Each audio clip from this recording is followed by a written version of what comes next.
dan zat adiktif lainnya. Apabila masuk ke dalam tubuh, nafza dapat menyebabkan gangguan kesehatan fisik, psikis, dan penurunan fungsi sosial lainnya karena nafza mempengaruhi kerja otak dan saraf pusat. Perlu diketahui, PBB telah menempatkan kasus penyalahgunaan nafza sebagai salah satu dari 10 global isu utama yang berkaitan dengan kehidupan generasi muda, khususnya Gen Z.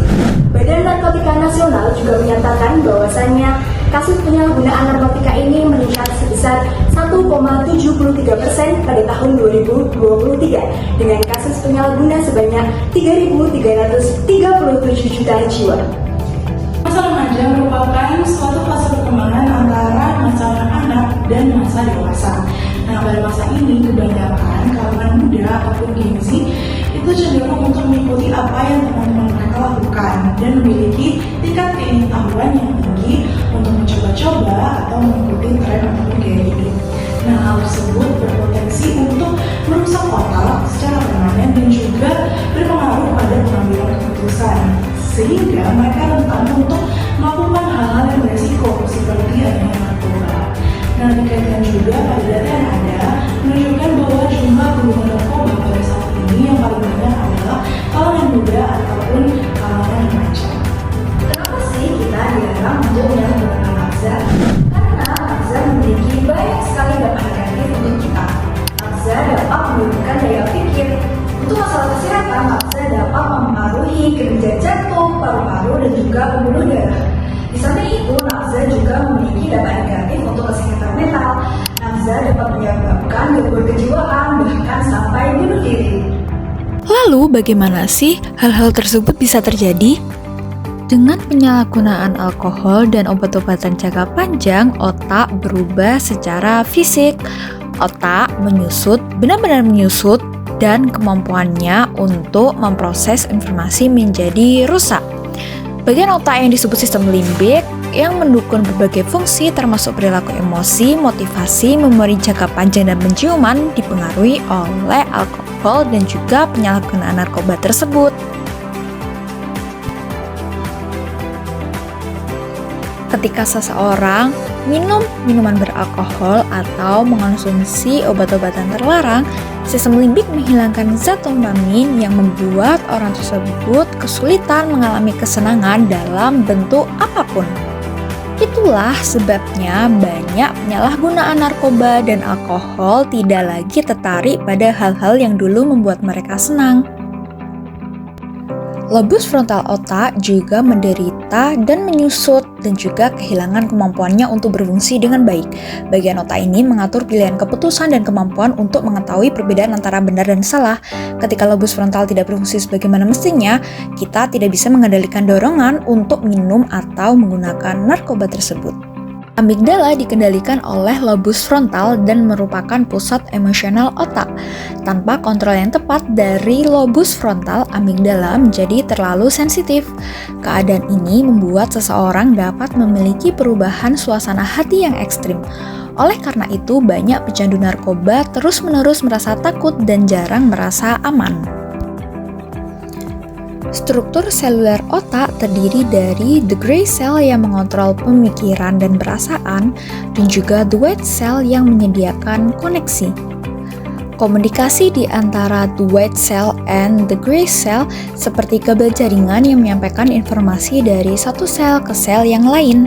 Penggunaan narkoba dan alkohol yang terus-menerus dapat membunuh the white cell dan merusak jalur komunikasi, sehingga informasi tidak dapat diteruskan dengan benar.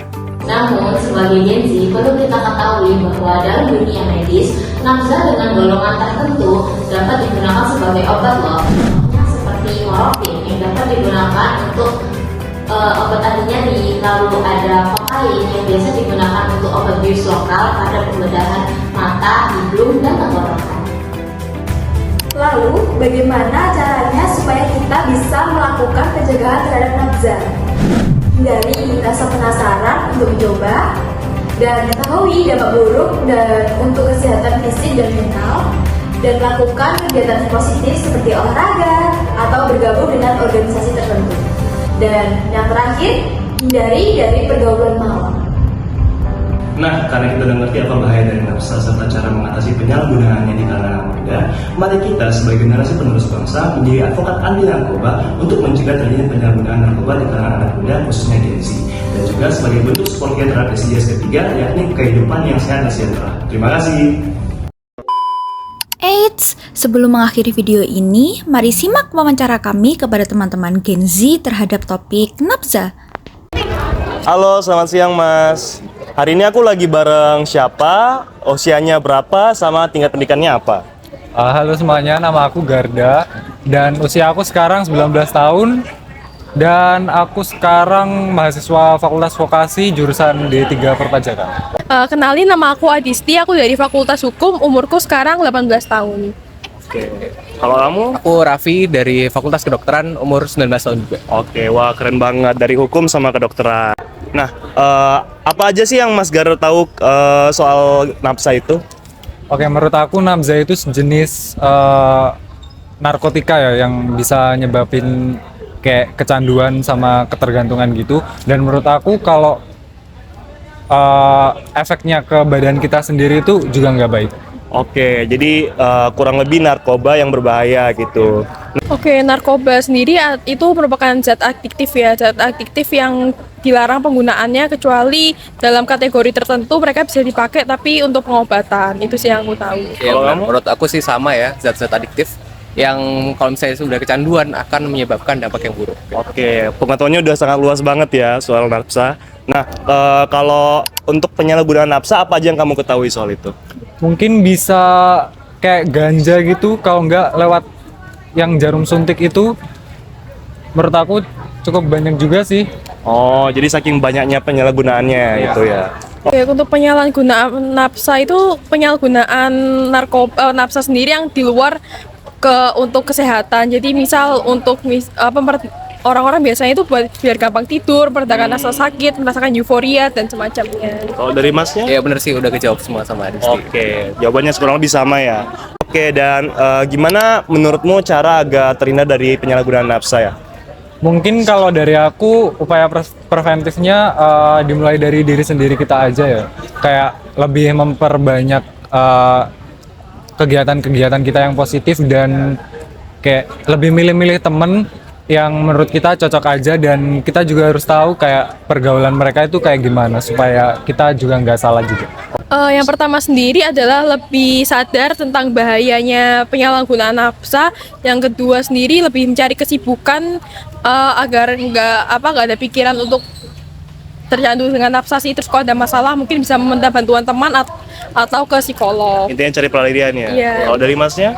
Yang pasti menggalakkan sosialisasi gitu kayak. Sosialisasi. Yang kayak petugas PDB ini juga sangat mempengaruhi orang-orang sini kan juga. Biar mereka nggak menggunakan nafsa itu tadi. Oke, siap. Makasih banyak ya. Oke. Dadah.